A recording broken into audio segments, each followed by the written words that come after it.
"You're living in the past, Martin," Shane Morrison sneered, tossing my compliance report across the conference table like it was yesterday's garbage.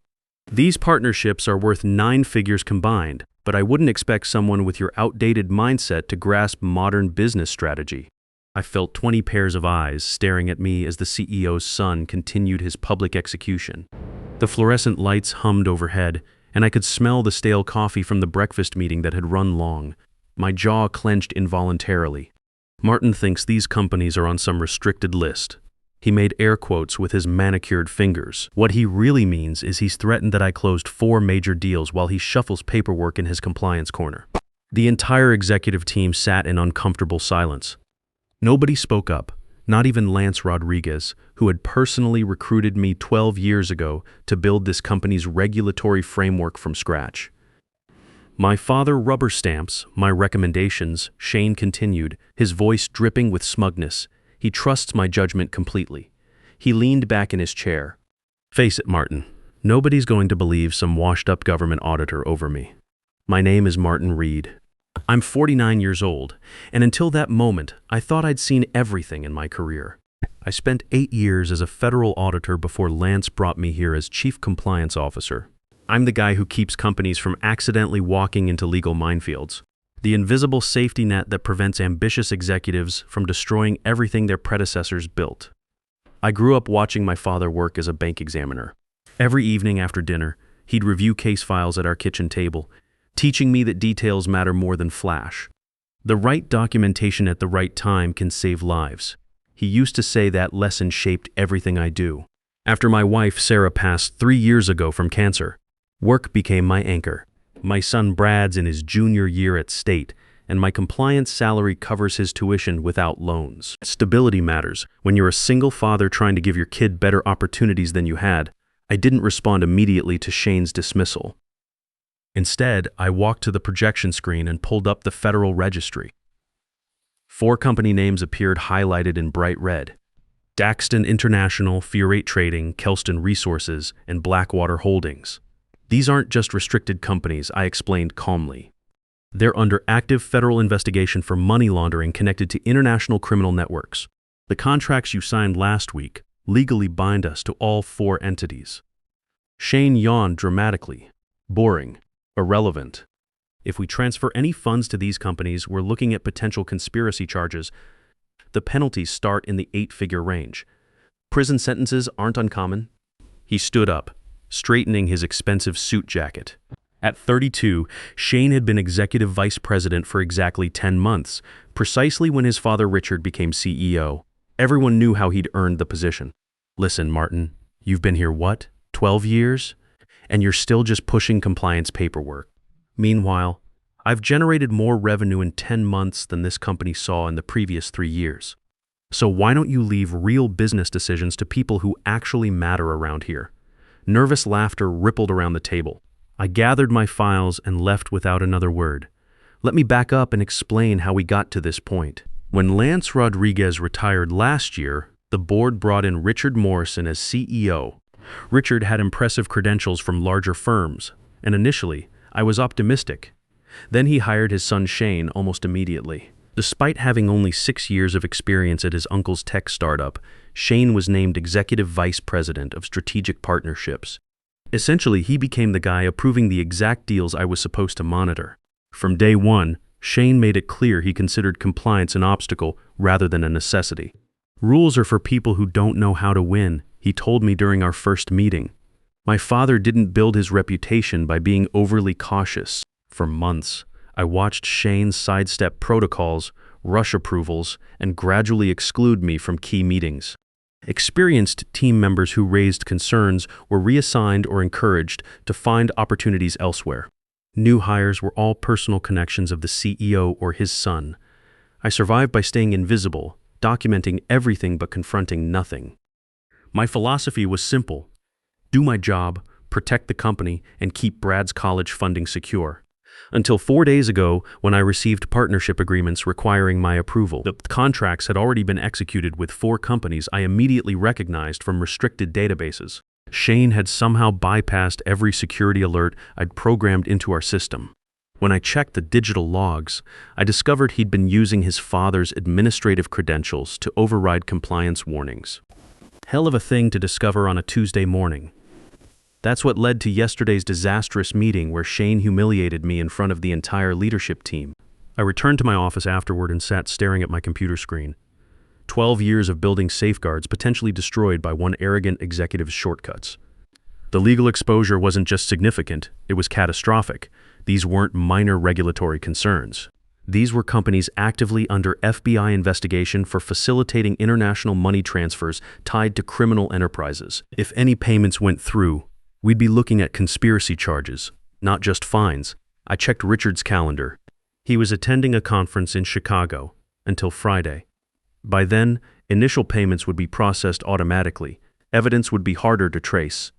The damage would be irreversible. I considered my options carefully. I could email Richard directly, but Shane was probably right about parental loyalty. The CEO would likely delay action until he returned, giving his son time to cover tracks or shift responsibility.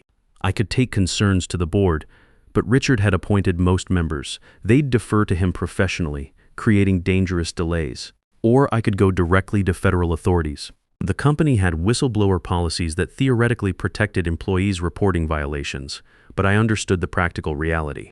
Whistleblowers might be legally protected, but they're professionally finished. I was still weighing options when Shane appeared in my doorway around 4 p.m. The kid walked in like he owned the place, which I guess in his mind he did. "Look, I know you're upset," he said, his tone suddenly conciliatory. "But these partnerships are moving forward with or without your signature. They're too important to our growth strategy." "Important enough to risk federal conspiracy charges?" I asked. "Don't be dramatic. My father's golf partners include 2 former regulatory commissioners. If any issues arise, they'll be handled quietly through proper channels." I felt sick. "That's not how federal law enforcement works, Shane." "That's exactly how it works at this level." He leaned against my doorframe, checking his expensive watch. "Here's what's going to happen. You're going to approve these partnerships by end of business today. In exchange, I'll add you to the bonus structure for all 4 deals. We're talking potentially mid-6 figures over the next 18 months. The bribe was so blatant it took my breath away. This wasn't some gray area negotiation. This was a federal crime happening in real time in my office. You're asking me to knowingly approve illegal transactions. I'm offering you the chance to be smart instead of stubborn." He straightened his tie. "I have a dinner meeting with potential investors. Think about it carefully. But remember, these partnerships are proceeding regardless. The only question is whether you benefit or become irrelevant." After he left, I sat motionless, his words echoing. Not just the attempted bribe, which was explicitly illegal, but his casual certainty that rules didn't apply to him. That connections could override federal law, that I was ultimately powerless. I suddenly remembered something my father told me years ago when a powerful family in our town tried to pressure him over a bank examination. "There are 2 kinds of authority," he'd said. "The loud kind that everyone notices and the quiet kind that works while nobody's watching." I opened my desk drawer and retrieved a small notebook, my personal record of every questionable decision Shane had made since arriving. Dates, times, witnesses, copies of emails I'd forwarded to my private account. Turning to a fresh page, I began outlining a detailed plan. What would Sarah think? That question hit me harder than I expected. My wife had always been my moral compass, even more than my father. She would have told me to do the right thing. Consequences be damned. Legacy matters more than comfort, she used to say when we talked about the kind of man I wanted to be for Brad. By 6 p.m., I had made my decision. I wouldn't sign the approvals, but I wouldn't directly challenge Shane either. I would take a completely different approach. "Have you considered my offer?" Shane asked, appearing at my door just before I left for the day. "I have," I replied calmly. "And I can't authorize these partnerships," I said quietly. His expression hardened immediately. "Then I'll have my father approve them when he returns Friday. And we'll need to discuss your future here." "I understand," I said. "We all make our choices." "Yes, we do," he replied, mistaking my calm for resignation. "Some of us just make smarter ones." As I walked to my car, I felt strangely peaceful. Shane thought he'd won. He had no idea what was coming. That night, I couldn't sleep. I kept replaying Shane's smug confidence, his absolute certainty that he was untouchable. I got up at 3 a.m. and made coffee. My house felt too quiet, too empty. Sarah's reading chair still sat in the corner where she used to review my work documents, asking the tough questions that made me a better compliance officer. Tomorrow, Shane would begin processing payments to those restricted companies. Once money moved, our company would be legally entangled in their criminal activities. The violations would compound hourly. By 4 a.m., I'd made my final decision. I wouldn't just protect the company. I would ensure Shane faced appropriate consequences for his actions, not through confrontation, but through careful, systematic documentation. I spent the next 2 hours preparing everything meticulously. I organized my evidence, created detailed timelines, and wrote a comprehensive report explaining exactly what had happened. I included screenshots of partnership agreements, copies of restricted registry listings, and notes from my conversation with Shane, including his attempted bribery. The hardest part was writing about the bribe attempt. Putting those words on paper made it real in a way that felt dangerous. But I knew this was bigger than my comfort zone. This was about protecting everyone who worked at this company and all the families depending on their paychecks. At 6:30 a.m., I showered, dressed carefully, and drove to a coffee shop 15 minutes from my neighborhood. The place was nearly empty, just me, a couple of construction workers grabbing coffee before their shift, and a barista who looked like she hadn't had enough sleep. I ordered breakfast I barely touched, connected to their public Wi-Fi, and used a secure browser to access the FBI's Financial Crimes Division anonymous reporting portal. The website looked official enough to be intimidating, but also simple enough that regular people could use it. I submitted my evidence precisely, explaining violations in clear, specific language. I provided enough information to trigger an investigation while holding back certain details only someone inside our company would know. This would protect me from being immediately identified as the source. By 7:45 a.m., I was driving to work like any normal day. The weird thing was, I actually felt normal, maybe even better than normal. For the first time in months, I wasn't carrying around the weight of knowing something was wrong and not doing anything about it. "Morning, Martin," said Michelle Torres, our receptionist. As I walked through the lobby, "You look refreshed today. Good night's sleep?" "Best I've had in months," I replied, and realized I meant it. Nothing like a clear conscience. She laughed, thinking I was making a joke. If she only knew. The morning proceeded normally. I attended 2 meetings, reviewed compliance updates from our West Coast office, and avoided the executive floor completely. At lunch, I sat with the accounting team discussing weekend plans. Tom from payroll was planning to take his kids fishing, and I found myself genuinely interested in the conversation for the first time in weeks. At 2:17 p.m., everything changed. My desk phone rang. Aaron Mitchell from security, and he sounded nervous. "Martin, could you come to the main entrance? There are some people here who need to speak with someone from compliance." My heart raced, but I kept my voice steady. "Of course, I'll be right down." In the lobby stood 4 people in dark business suits. The woman who stepped forward introduced herself as Agent Nicole Palmer from the FBI Financial Crimes Division. She was probably in her early 40s, with the kind of direct gaze that made you feel like she could see right through any bullshit. "We're conducting an investigation regarding potential prohibited business relationships," she said, her voice professionally neutral. "We need immediate access to your international partnership records, specifically those involving Daxton International, Fear Rate Trading, Kelston Resources, and Blackwater Holdings." Michelle Torres's eyes widened behind the reception desk. Aaron looked like someone had just told him the building was on fire. I maintained a careful expression of surprise and concern, though inside I felt something between relief and terror. "Of course," I said, "I can help with that. Let me call our legal team to assist." While we waited for Kyle Henderson, our general counsel, I explained my role to Agent Palmer. "I'm Chief Compliance Officer for International Partnerships. If there are questions about these companies, I should definitely be involved in addressing them." Kyle arrived looking flustered and slightly out of breath. He'd clearly run from wherever he was when security called. After a brief conversation with the agents, he turned to me with the kind of expression you see on people who've just realized they're in way over their heads. "Martin, can you retrieve the files they're requesting? And where is Shane? These appear to be partnerships he negotiated." "I believe he's in client meetings all afternoon," I said, "but I can access all the documentation immediately." I led the group to our main conference room and began retrieving requested files. The agents were professional but thorough, and I could see Kyle growing more nervous by the minute. As I worked, Kyle stepped outside to call CEO Richard. Through the glass wall, I watched his expression transform from confusion to horror as he spoke on the phone. Words spread quickly through the office. Employees whispered in hallways. Executives emerged from offices asking questions nobody could answer. The tension was thick enough to cut with a knife. At 3:31 p.m., Shane finally appeared.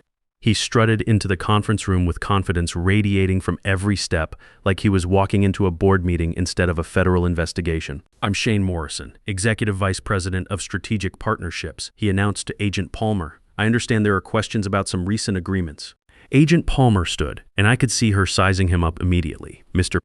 Morrison, we're investigating potential violations of federal financial crime statutes involving 4 companies with which your firm appears to have established prohibited business relationships." Shane's smile didn't waver, but I noticed a bead of sweat forming near his hairline. The kid was still trying to play it cool, but his body was betraying him. "There must be some misunderstanding," he said smoothly. "We have extremely rigorous compliance processes." "Yes, we do," I interjected quietly. "That's why I fagged these partnerships during our executive review yesterday." Shane's head snapped toward me, his eyes narrowing dangerously. If looks could kill, I'd have been dead on the spot. Agent Palmer looked between us with interest. "You raised concerns about these partnerships, Mr. Reed?" "I did," I confirmed. "These companies appear on federal restricted databases." I presented this information during yesterday's executive meeting. "And what was the outcome of that discussion?" she asked. Before I could answer, Shane cut in with the kind of smooth lie that probably worked on his father. "We were still evaluating all aspects of the situation. No final determinations had been made." "That's not accurate," I said calmly, looking directly at Agent Palmer. Mr. Morrison dismissed the compliance concerns and stated the partnerships would proceed regardless of regulatory restrictions. Kyle Henderson looked like he was going to be sick. Shane's face flushed dark red, and I could see him struggling to maintain control. "Agent Palmer," I continued, "I have complete documentation showing these companies' restricted status. I also have copies of partnership agreements signed last week by Mr. Morrison, along with system logs showing compliance alerts were deliberately overridden using unauthorized administrative access." "You're overstepping your authority, Martin," Shane hissed, abandoning any pretense of professionalism. "I'm fulfilling my professional responsibilities," I replied, meeting his gaze steadily, as I attempted to do yesterday. The investigation continued through the afternoon.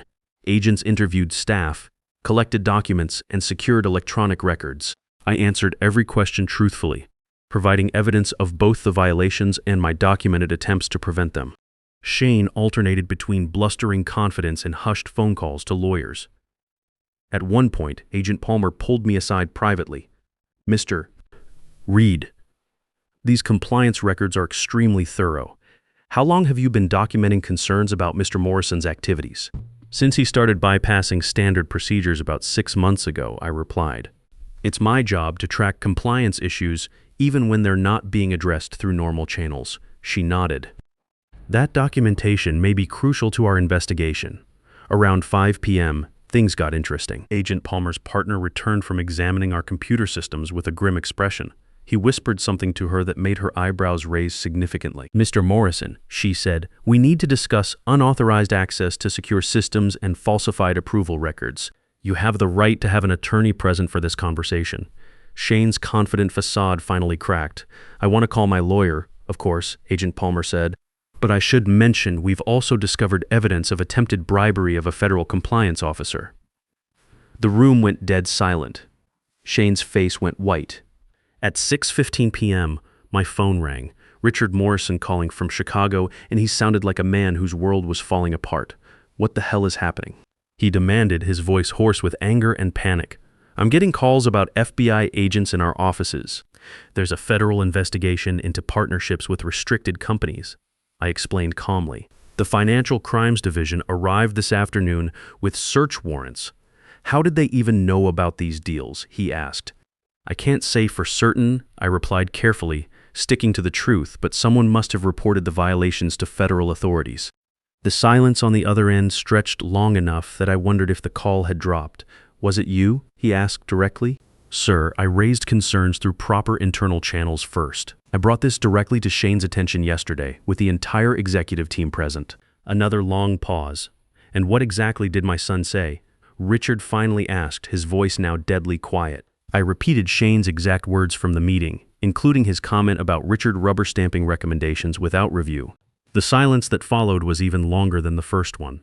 I'll be on the first flight back, Richard finally said, his voice barely above a whisper. Until then, provide complete cooperation with the investigation. And Martin, don't leave the building. I want a full briefing the moment I arrive. For the next 6 hours, the investigation continued. Most employees were sent home, but key personnel remained. The agents established a temporary command center in our largest conference room, reviewing partnership documentation, financial records, and communication histories with the kind of thoroughness that made me grateful I kept detailed records.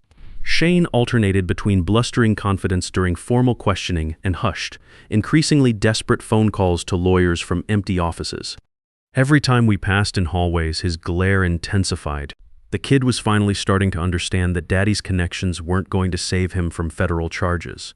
At 10:45 p.m., Agent Palmer asks to speak with me privately in a small conference room down the hall. Mr. Reed, we've reviewed your compliance documentation. It's impressively thorough and professionally maintained. Thank you, I said. I take my responsibilities seriously. That's evident. She studied me carefully. Based on our investigation, it appears you were the only person who attempted to prevent these violations through proper channels. I remained silent, waiting. We're exploring reduced penalties for the company given your documented opposition to these partnerships, but we'll need your continued cooperation as this investigation proceeds. Of course, I replied. There's something else, she added, leaning forward slightly. Beyond the partnership violations themselves, we've discovered evidence of additional crimes: unauthorized system access, falsified approvals, attempted bribery of federal compliance officers. My breath caught. She had found everything. We'll need your formal statement on these matters, she said, particularly regarding any offers made to you by Mr. Morrison yesterday. I nodded slowly. I'll provide whatever information you need. By midnight, the initial investigation phase concluded. The agents departed with dozens of files and digital records, leaving behind a shocked skeleton crew and a visibly shaken Shane, who sat alone in his father's office making increasingly frantic calls to expensive lawyers. I gathered my things, preparing to finally go home. As I passed the CEO's office, Shane emerged, blocking my path. His expensive suit was wrinkled now, his confidence completely gone. You did this, he whispered, his voice trembling with fury and something that looked like fear. Somehow you orchestrated this entire thing. I met his gaze without flinching. You did this, Shane. I just didn't stop you. When my father gets back, your father called me directly, I interrupted. He knows everything, including what you said about him in yesterday's meeting. All color drained from his face. My dad will protect me, he insisted, but his voice had lost all certainty. Maybe, I acknowledged. That's his choice to make. As I walked toward the elevator, I heard him call after me. You won't survive this. Do you hear me, Martin? You're nothing here. I didn't respond. I didn't need to anymore. Richard Morrison arrived at 7 a.m. the next morning, looking like he'd aged 10 years overnight. I was already in my office, having gotten maybe 3 hours of sleep. He appeared in my doorway without his usual commanding presence.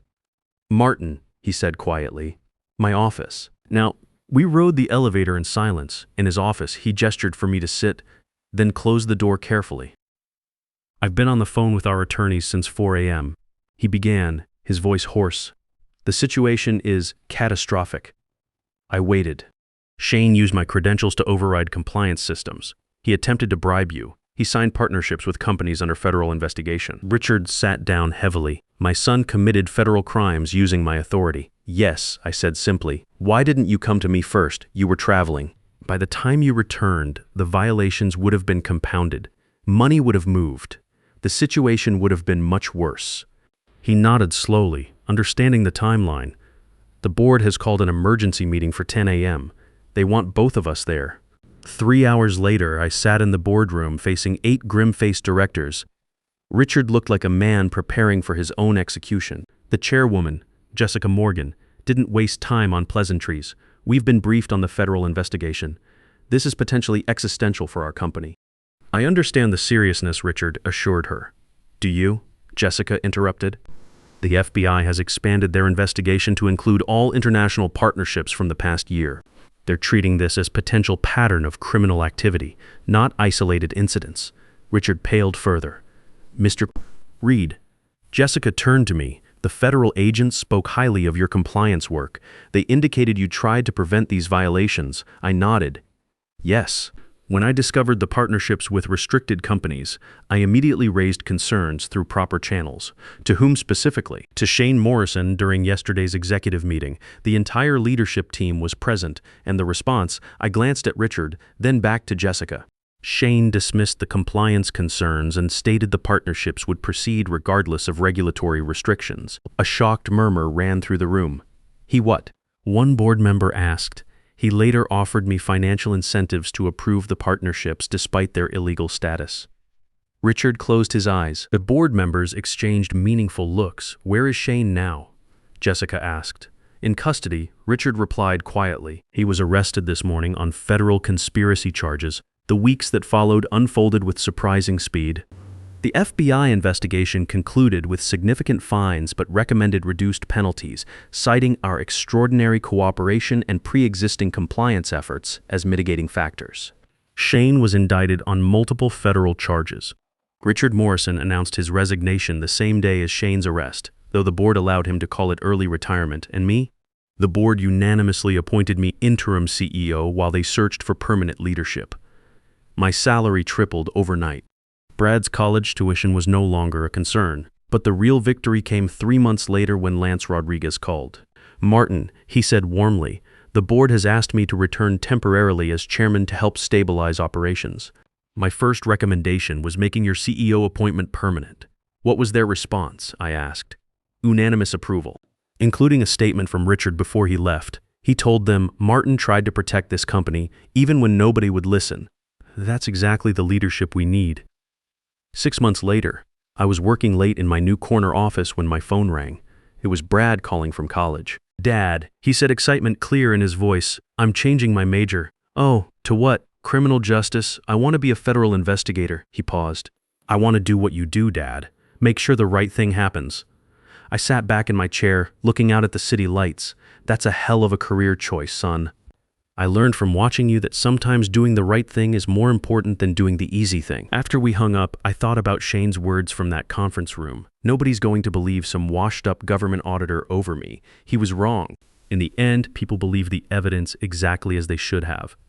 Sometimes the most effective response to arrogance isn't dramatic confrontation. It's simply creating a clear, undeniable record of the truth and letting that truth speak for itself. The best part is knowing that Brad will carry forward those same values. That's worth more than any promotion or salary increase could ever be. Sometimes the greatest power isn't in the loudest voice in the room, but in the quiet preparation that happens when nobody's watching, because documentation always outlasts arrogance. The difference between a leader and someone who just holds a title is simple. Leaders protect the people who depend on them, even when it costs them everything they thought they wanted.